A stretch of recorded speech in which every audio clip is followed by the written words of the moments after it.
ദൈവത്തിൻ്റെ വചനം എന്നത് ആരാണ്, അല്ലെങ്കിൽ എന്താണ്? ദൈവത്തിൻ്റെ വചനം എന്ന പദപ്രയോഗം മിക്കപ്പോഴും ഒരു ദിവ്യ സന്ദേശത്തെയോ അത്തരം സന്ദേശങ്ങളുടെ ഒരു കൂട്ടത്തെയാണ് അർത്ഥമാക്കുന്നത്. ലൂക്കോസ് 11:28 വചനത്തെക്കുറിച്ച് പറയുന്നത്, അപ്പോൾ യേശു, അല്ല, ദൈവത്തിൻ്റെ വചനം കേട്ട് അനുസരിക്കുന്നവരാണ് അനുഗ്രഹീതരെന്ന് പറഞ്ഞു. ചുരുക്കം ചില ഇടങ്ങളിൽ ദൈവത്തിൻ്റെ വചനം അല്ലെങ്കിൽ വചനം എന്നത് ഒരു വ്യക്തിയുടെ പേരായും ഉപയോഗിച്ചിരിക്കുന്നു.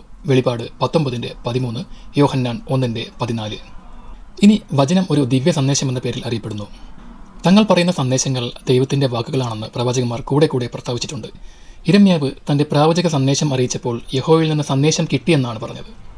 ഇരമ്യാവ് 1:4, 11, 13, 2:1 വാക്യങ്ങൾ. അതുപോലെ തന്നെ ദൈവം ശൗലിനെയാണ് രാജാവായി തിരഞ്ഞെടുത്തിരിക്കുന്നതെന്ന് അദ്ദേഹത്തെ അറിയിക്കുന്നതിന് മുമ്പ് എനിക്ക് ദൈവത്തിൻ്റെ സന്ദേശം താങ്കളെ അറിയിക്കാനുണ്ട് എന്നാണ് ശമൂവേൽ പ്രവാചകനും പറഞ്ഞത്. 1 ശമൂവേൽ 9:27. ഇനിയും വചനം ഒരു പേരെന്ന നിലയിൽ അറിയപ്പെടുന്നു. യേശുക്രിസ്തു സ്വർഗത്തിൽ ഒരു ആത്മവ്യക്തിയായിരുന്നപ്പോഴും ഭൂമിയിൽ ഒരു മനുഷ്യനായിരുന്നപ്പോഴും വചനം എന്ന പേരിൽ അറിയപ്പെട്ടിരുന്നതായി ബൈബിൾ കാണിക്കുന്നു. അങ്ങനെ ഒരു നിഗമനത്തിലെത്താനുള്ള ചില ന്യായീകരണങ്ങൾ കാണുക.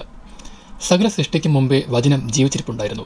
ആരംഭത്തിൽ വചനമുണ്ടായിരുന്നു, വചനം ദൈവത്തോട് കൂടെയായിരുന്നുവെന്ന് യോഹന്നാൻ 1:1, 2 വാക്യങ്ങൾ പറയുന്നു. പുത്രൻ അഥവാ യേശു മറ്റെല്ലാത്തിനും മുമ്പേ ഉള്ളവനാണ്.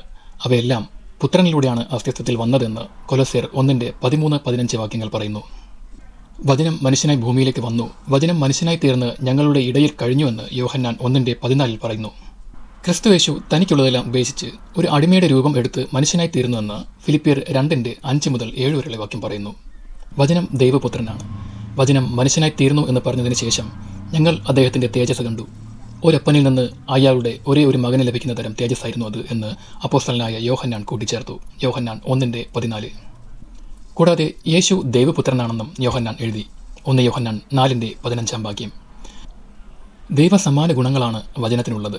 വചനം ഒരു ദൈവമായിരുന്നു. യോഹന്നാൻ 1:1.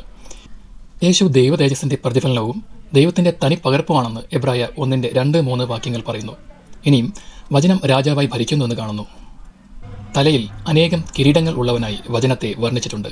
വെളിപാട് 19:12, 13 വാക്യങ്ങൾ. രാജാക്കന്മാരുടെ രാജാവും കർത്താക്കന്മാരുടെ കർത്താവുമെന്ന് വചനത്തെ വിളിച്ചിരിക്കുന്നു. വെളിപാട് 19:16, 1 തിമോഥെയോസ് 6:14, 15 വാക്യങ്ങൾ.